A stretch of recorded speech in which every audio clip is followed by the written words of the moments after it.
Today's show is on buyer's fears, and I've got Debbie and Sonia back for another show, which is awesome. Not sure how that happened. Maybe there'll be a bonus check in your paycheck. That would be nice. There you go. We'll maybe. do it. I did say keyword. maybe, right? I heard that one. Okay, good. So we're talking about buyer's fears. Both of you have bought properties before. Yep. And we have a whole list of kind of the common fears. And what were some of the fears you had when you were buying? Mine was definitely paying more than it's worth. Okay. And did you feel pressured to pay more than it's worth? I'm not sure because I wasn't informed of even what the market value was when I first. So I actually had a really bad experience. Okay, you had a bad experience with a real estate agent? Mm-hmm. Okay. It wasn't one of a Dekker Team? No. Okay. No. So for me, it was like I was a first-time home buyer. I was young, and they just pretty much said, like, here's the house. I went and looked at it. I thought I liked it, and she just told me, yeah, this is a good price. I didn't see any comparables. I wasn't really educated on what it could be worth, and I paid full price for it. You paid full price? For a vacant property. Oh, okay. So do you feel maybe you overpaid? Yes, I do. Okay. And so if you had a realtor did you sign a buyer representation with that realtor? I did, yeah. You did, okay. But you still feel they didn't look after your best interests? I signed it when the offer was created. It was all done at the same time. So you didn't sign it in advance? No. Okay. So maybe there's a good thing for our listeners is if you're going to go out and buy a piece of property, you want to find a real estate agent that you can trust. Sign up as a buyer representation so that agent is representing your best interests. Mm-hmm. And then when it comes to find a property and you find the one you like, make sure that they pull comparable sales and tell you what the market's doing, whether there's a lot of inventory or little inventory. Are you in the chance of having a bidding war on that property or whatever, because they still happen, the bidding wars. Mm-hmm. And then really, I think what solves that problem, that fear, is education and knowledge. Yeah. When you feel that someone's walked you through and educated you on what's fair for that property, then you can make a wise decision, right? Exactly. Clarity is power. Clarity is power. Awesome. And so what's another fear? Debbie, did you have a fear when you bought? You had an experience as well, right? Yeah, not so much a fear. I guess it was more afterthoughts that I kind of realized a lot of things. Because we were in a unique position where we had lost our home to a fire. So we needed to buy a home. Okay. But having absolutely no information. So we didn't have an agent. In fact, the house that we loved and we knew we wanted, we knew it was a match. So we had that much figured out. They said no agents allowed. So we're like, okay, we'll just go and see it. Mm-hmm. And so just not having the information I know now, I would have been like clinging tight to that agent because there's things like we're like, yeah, no inspections. We just really want this house because we did feel the pressure of other people looking at it. We were scared. We wanted this house pretty badly, which is, yeah. Not a great position not to be a great in position, for negotiating. See, now I know that's where an agent would have counseled us through it and kind of helped us make a smart decision. And it's not I don't regret the decision, but there was a lot, I think, that would have been nice to know, like beforehand, of what work would have needed to go into it and how much money we would have needed to put into it to get it to where we wanted. And so, yeah, there's a lot of like afterthoughts that I know it would have been better. I would have been a lot better with an agent who could guide us through the process. Okay, so working with the Dekker team, you've seen how we I've care. watched how, they help the buyers like channel to what they're looking for. And to make smart decisions. I've watched the inspection process where they find little things and they realize, it's not a good investment at all. So it's just helping them with a decision. Okay. So you've seen buyers walk away from a property. Definitely. After putting an offer in based on inspection. Mm-hmm. You've seen probably us renegotiate pricing or to have things repaired or fixed. Exactly, yeah. Or replaced. Mm-hmm. And you've seen buyers go ahead with a property that, it's a good property or have said, yes, I can handle, now I know it needs it needs shingles in 5 years. I'm good with that. I kind Yeah, of and knew to that. budget for it. And Yeah. budget for it and go ahead on a property anyways. But Yeah. again, it's It's educated education. decision, Yeah, right? to be informed is, yeah. Yeah, so would you recommend, I think what I'm hearing is you're recommending buyers not to go out on their own and buy a for sale by owner No. without any representation. Yeah, I mean, the agents, they're educated, and crazy experienced in this stuff. So, and we kind of like to think we know what we're talking about, but when we're on our own, and really, there's so much to it that we have no idea about. Okay. So it's good to have an agent. All right. And so let me talk to that case where it says no agents on the most of them will still let me bring a client in, because when you're under client representation, I'll tell them I'm bringing them in anyways. Like they can't if they want to sell their house, they're going to allow me to go through. Right. And then we'll make a decision whether the seller is going to pay or not. Yeah. Because it's not about the commission, it's about getting the buyer the right house for them. Mm-hmm. And sometimes that for sale by owner home is the right home, and sometimes it's not. Yeah. And having your realtor with you to advise you is strongly recommended. Yeah. I think. Okay. Most definitely. So what if the house is not right for me? That's another fear. What if the house is not right for me? Have you ever seen one of our clients be pushed into a house that wasn't right for them? No. No, I find that a funny.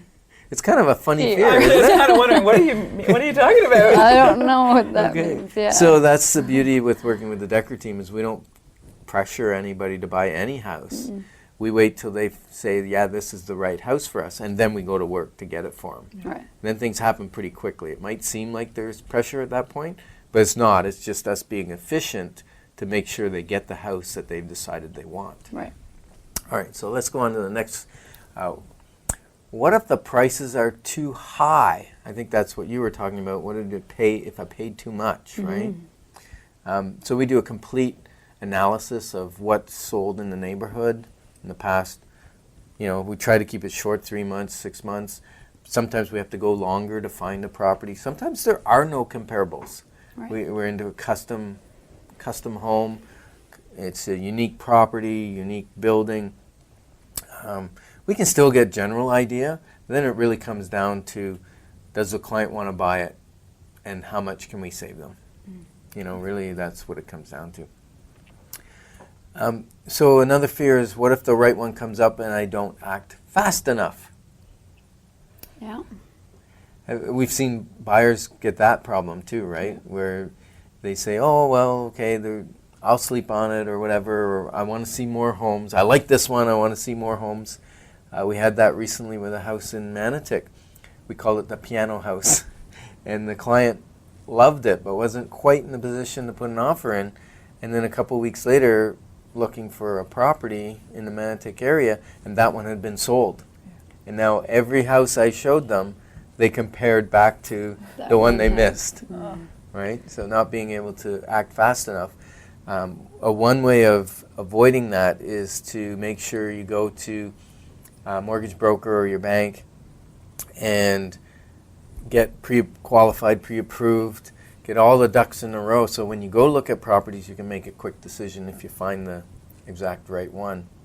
And one of the problems I face as a realtor is sometimes the right one is the first house I show them, and it feels pushy if I say this is the right house for you, right?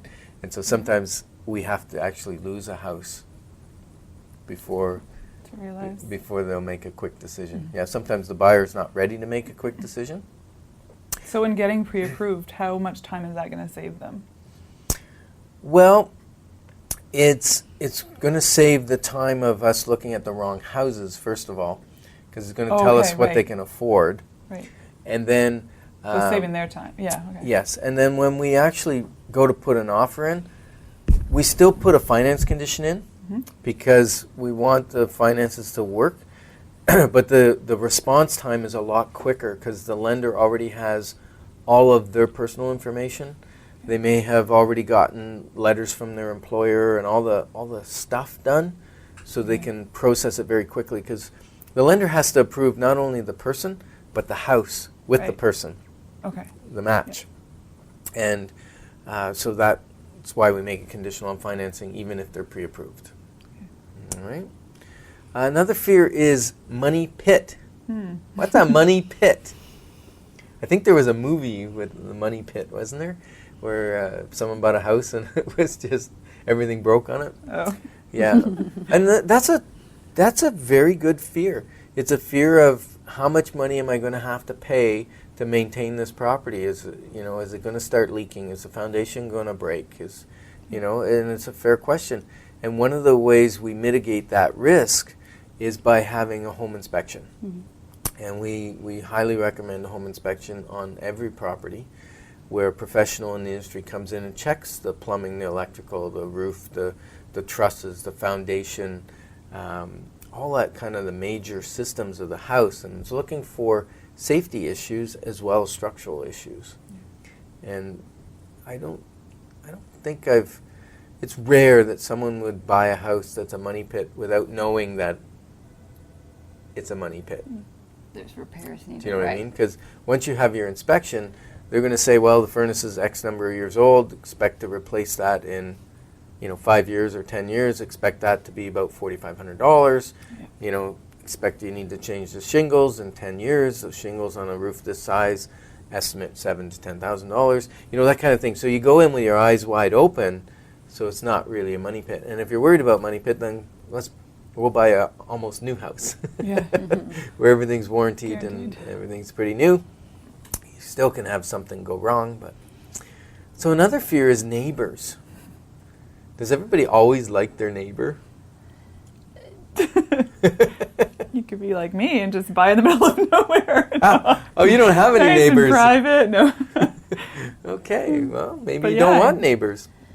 Right. So how would you How would you know? determine your neighbors before buying a house? Yeah. Yeah, a lot of my buyers will actually knock on the door Oh. of the Wow. house. Once they've decided on the house, they'll go knock on the door of a couple people and just ask how they like living in the neighborhood. Is it it's a good neighborhood? I mean, if someone slams the door in your face, then they're probably not going to be a great neighbor. Yeah, there's for a you. good clue. Right? But if they're friendly and tell you, yeah, we love it, and the park's over here, and people down the street have kids that are 5 years old, and you can get a sense of the neighborhood That's a great idea. and how connected it is. And it's not something that the realtor can actually do for the client. It's something the client needs to experience, right. right, firsthand. So that's a good way of doing that. The right school for my child. That's a fear sometimes. Schools are different. Mm-hmm. I recommend going and talking with the principal of the school and see if they have kind of a pride of ownership, where they almost selling the school because they like it so much. Okay, so it's not about like which type of school, like whether you want, Catholic. Or or Oh yeah, absolutely. You've got to make sure that you've got access to Catholic or public or French immersion or whatever. And most school types you can get access to, but it might be a longer bus ride. right. Or do you want your kids to be able to walk there? And the schools are actually ranked. You can go online and find out how their test scores are for their what do they call it? The standard testing. Okay. So when all the kids write their standard testings, the schools are ranked on how those kids How perform. intelligent they are. Yeah. Well, yeah. But it's probably still a good idea to visit because, okay, they're highly intelligent and well educated, but then to get a good feel for the school Yeah. is a whole, Yeah, you want to get a sense cover for... all the basics. Yeah, it's really good to go talk, like I say, with the principal or the vice principal, get a sense of how their schools run, whether... Extracurriculars. yeah. I'd like to see what they extracurricular. provide. I don't know. Yeah, for So sure. when you're sure on a house, then you would take the steps, go visit your neighbors, then go check out the schools. Yeah, depending on how important that is to you. Okay. I've got some people that say, hey, I want to be in this school district because my kids are going to go to this school. So then we actually print the school district and overlap that onto our MLS system, on our Home Finder system, so it only finds houses in the school district. Okay. Okay? And, there's some schools that are, they're considered gifted schools, or they have the arts programs or the acting and the music and all that kind of stuff. People want to be at that school, so they got to live. They either got to be accepted in to be bussed into the program, or if they live in that area, they're automatically guaranteed to go to that school. Right. So some people will move. So you'll refine their searches based on their priorities. On the school, yeah. Okay. Yeah, it really depends on what people are looking for. So we're a little over halfway through our show.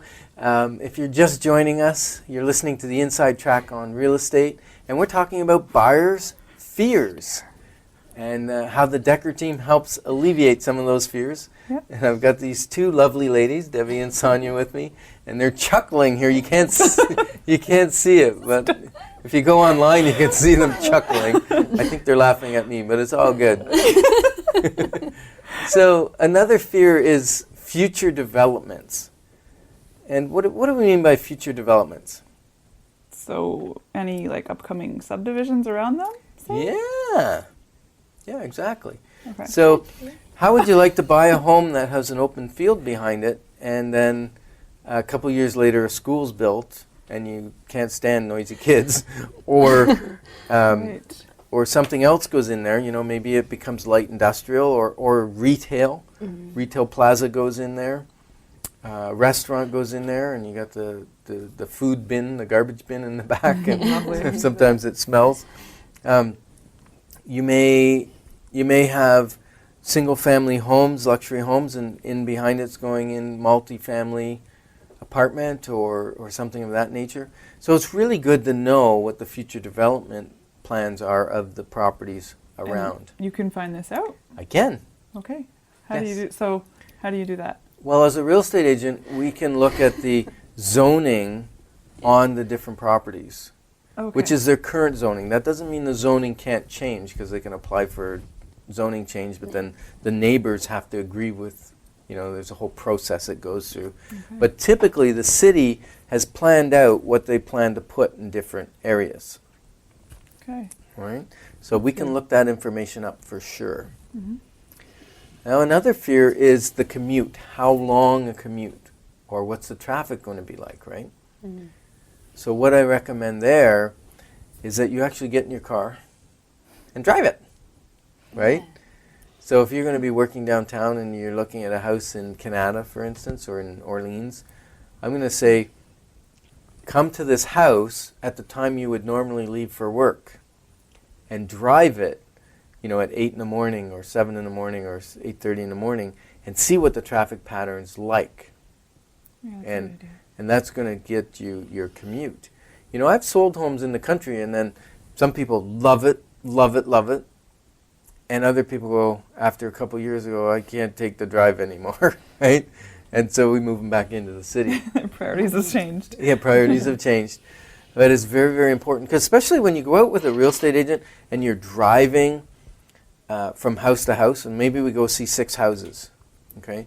And especially if you're not used to the neighborhood, like you're coming in from out of town or something, we're driving around, you get a lost sense of how long it takes to drive from, maybe where you work or where you go to church or where your school is for your kids to where that house is.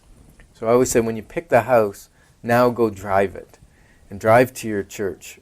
Or maybe sometimes it's, well, where is the church? Where is a church that we could go to? That's another fear for some people, and we can point out some of the churches in the neighborhood, or people will commute a little bit for the right church for them. Yeah. So that's really commute. What else would be a fear? If you're not sure, it's on the list. They're catching on here. So the resale value down the road. Yes. Yeah. So what do you mean by that? Well, yeah, what's it going to be worth in 5 years? Oh, 10 I years? thought you meant down the road, like. Oh, the house down the road? road. Yeah, good one. All right, so in the future, yes, your resale value. Yes. Okay, and you can tell, you can determine that? No. Okay, so how would you eliminate that fear? Well, it's a valid fear. part of it is we look at history, and Ottawa is very, very stable. Prices have only dropped in Ottawa 5 times since 1960. So, Okay. so if they've gone down 5 times since 1960, and they've only gone down, I think the maximum it went down was like 3%. And so if you look at the growth in the values over time, real estate's an awesome investment. Now, Good. what I recommend people when they're buying your home is that you don't buy it as an investment. You buy it as a lifestyle. It's a place to raise your family, or a place to, it's different if you're buying a rental property as an investment Where you're not going to live. where you're not going to live, Okay. right? Sometimes you'll buy something that's maybe not as good as an investment, but it ticks off all the boxes for where I want my family to live. Mm-hmm. Okay. What about someone like me who's really young? A couple of chuckles there. She had to get that. Single, do not have a family. Okay. I'm not thinking to buy for my home, like Okay. a home, and I would think. All right. So you may look, and we've had clients do this, where the house they're buying is not their end house. They're buying something purposely that they can now rent it when they move to another home. Right. Does that make sense? That makes sense. Yeah, so sometimes it's an interim home. Sometimes you sell that home, take your equity, but a lot of our clients these days are deciding to rent that property, turn it into an investment property, and go to another Right. Okay. property. That's a great question, Sonia. Thank you. Yeah. And, they said you're young, single. Do you want them to go online? And I was going to say, are you going to say available or not available? Because that's what I'm waiting. Well, not. I think you're changing the purpose of the show. Okay, so then we get payments, fear of the payments, right? The amount it's going to cost. Like the mortgage payment? Yeah, Okay. mortgage payments, maintenance payments, utility costs, heat, Right. hydro, maintenance, furnace, that kind of stuff, right? Mm-hmm. And I know that was a big fear when I moved from a townhome. I bought a small townhome, and I moved to a big single that I had built. And I thought, oh my goodness, I'm going to be house broke. I don't know where the money's going to come from. Taxes were more, heat and hydro was going to be more because I didn't have another house on each side of me keeping me warm. Right. Right. And so I'm looking at that. And then, so I had a lot of fears around that. And by the time I looked at like 2 years back, 2 years henceforth, or whatever word that is, Down I the don't road. know. Yeah, down the road. Come on now. You must have written that question, down the road. And what happened was, not only were we paying all our payments, but we'd also spent a lot of money in the basement. We finished the basement. We put in all kinds of finishing down there, hardwood floor, trim, paint, drywall. Did a lot of work, and we still didn't have any problems with money. Now, one of the things was we moved out to the country. And you probably find this, Debbie, when you live in the country, you spend less on eating out. That's true. You find that you're out, Yeah. you eat at home more because, It's a lot easier just to cook. yeah, than to get in your car and go Yeah, exactly. 15 minutes or something to a restaurant. Yeah. It's just simpler. Yeah, and then you get chickens and pigs and. Oh, you get farm animals. And you get organic, is what she means. Oh, you get organic foods. Okay, so you plant your own garden? I will. You will. Okay. How long have you lived there? A year. 2. 2? Yeah. Only 2? Yeah. Okay. Almost 2. Okay, and Yeah. you will plant a garden? Yeah. For Is sure. it in your calendar? So that will happen. Yeah, And it'll be awesome. just wondering. Sonia's volunteered to weed. Okay, so any other things you learned since you got to the Dekker Team? Because you both bought your homes before you went to the Dekker Team. Anything you've learned that you'd like to tell the great listeners at CHRI that you say, wow, if I'd known what I know now? So information, the more information you have, the more of a position you're going to be in to make a better sound decision. And that's what having an agent is going to do for you. Okay. Having a great agent. Having a great agent is going to do Any for recommendations? you. The Dekker Team. The Dekker Team. Okay. Yeah. Right. just having someone there when things go wrong. Trusting that Oh, they go wrong sometimes? sometimes things go wrong, like not because of the realtor or just, there can be different things. Mm-hmm. Anyways, yeah, that they're always there Okay. to help you. Give me an example. Like for, say for example, you need a moving truck. Okay. You've arranged all this, nobody shows up. You call the realtor, like my realtor would not help me out. If you call the Dekker Team, they'll definitely help you out. And for any type of financing help and knowledge, they'll help you. Okay. So I'm thinking of a case where, buyers buying a property and the septic system is, buying a country property and the septic system is poor or has a problem. Yeah. So that's the kind of problem they can help you out with? Yes. Yeah. I'm not going to go there and replace it, but we can renegotiate, right? Renegotiate, yes. Yeah. Or point you in the right direction of the proper people to do the work. Right. Yeah. Yeah, awesome. So we're going to talk about a lovely little property now, and I think you were out there. That's on Herbert's Corners Road. Yes. Yes. That's a great house. Yeah, you tell me about it, because they've Oh, done I'm a few gonna tell you about renovations since I Oh, saw it they last. have. So it's a country lot. It's out in Greeley, it's a great neighborhood. It's at the end of a dead-end dirt road. So, but the house itself, she's renovated. The kitchen's beautiful. Like, it's all like a dark, sleek granite on the countertops. The bathroom as well on the main level. On the upper level, there's like a private balcony off of the master bedroom. I believe there's 4 bedrooms on the upper level, Mm-hmm. and potential in the basement for with some renovations. Like, it's begun. There's the different rooms are there, and the plumbing is there for an apartment or a granny suite or something. Okay, so we could do something down there. you could do something. Does that have down an there. access off the garage into that? I don't remember. You can. Yeah, there's a door. Yes, it does. The Okay. basement. Yeah, there's a separate door for the basement Okay, out into the garage. Yeah. awesome.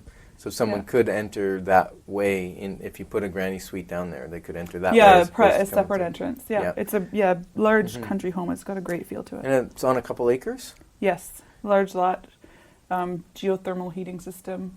Okay. Geothermal is very efficient. If you don't know what it is, it means it uses the groundwater Hmm. and takes the heat out of it and puts it back in a little cooler than Yeah. I found it. And that property, it backs onto really neat land, right? That land is owned by, I believe, Carleton University.